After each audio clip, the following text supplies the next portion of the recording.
Fantastic Mr. Fox is a 2009 animated film directed by Wes Anderson.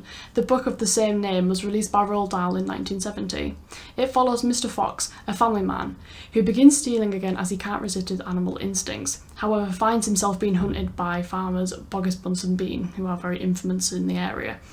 It stars George Clooney as Mr. Fox, Meryl Streep as Mrs. Fox and Jason Schwartzman as Ash. Fantastic Mr. Fox has a strong ecocritical subtext, as the relationships between humans and animals are thoroughly explored. However, the relationships between animals and their species is also explored, particularly with Mr. Fox and the wolf after the climax of the film.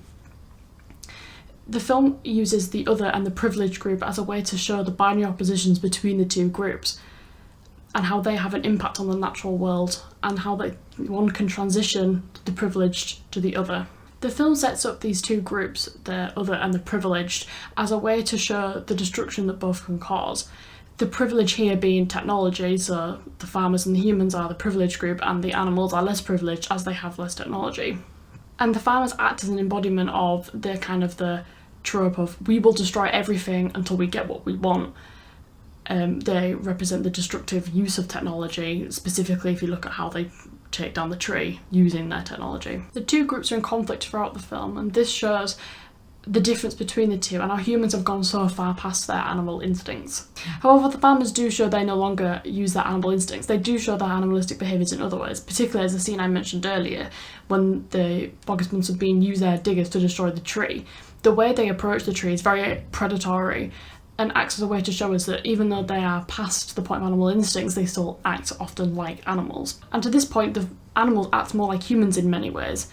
For example, they have human jobs, as Mr. Fox is a columnist and Mr. Badger is a lawyer. Again, this shows how the groups aren't too dissimilar to each other and how it's more like a circle than it is like a line between the two. One can transition easily from the other background to the privileged.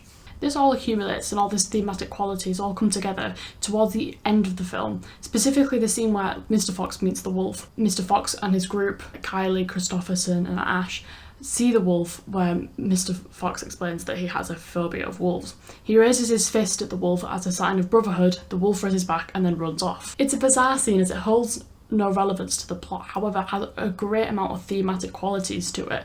As a child, often they will overlook this, however the thematic qualities will not be lost on the audience. The wolf is the only animal in the film that walks on four legs and doesn't wear clothes.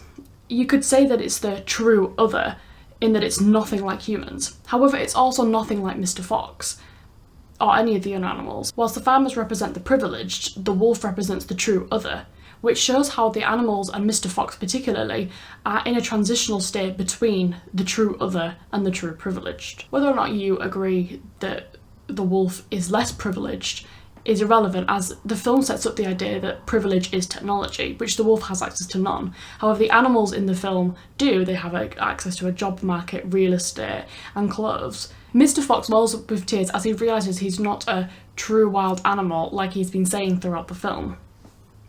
He also sees a phobia of wolves rather than a fear.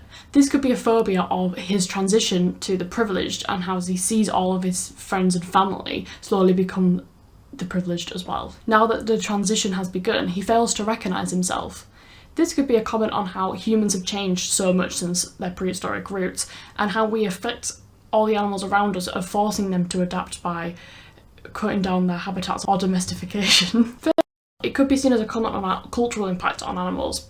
Certain animals have certain ideas attached to them, and Fantastic Mr. Fox specifically looks at Western interpretations of animals. For example, Mr. Fox is a conniving trickster who has a master plan and convinces other animals to join in this plan, almost being like a mastermind. Therefore, our perceptions of animals have changed due to our culture, specifically making them more human than they are. However, a wolf is often symbolised as a true animal, or often as a predatory male, or a symbol of raw evil. Either way, these are acting on instincts, again a more animalistic approach than being a trickster, whereas the group of animals are given very human traits like self-actualisation and calculation. Overall, Fantastic Mr. Fox explores the way that humans and animals have evolved over time.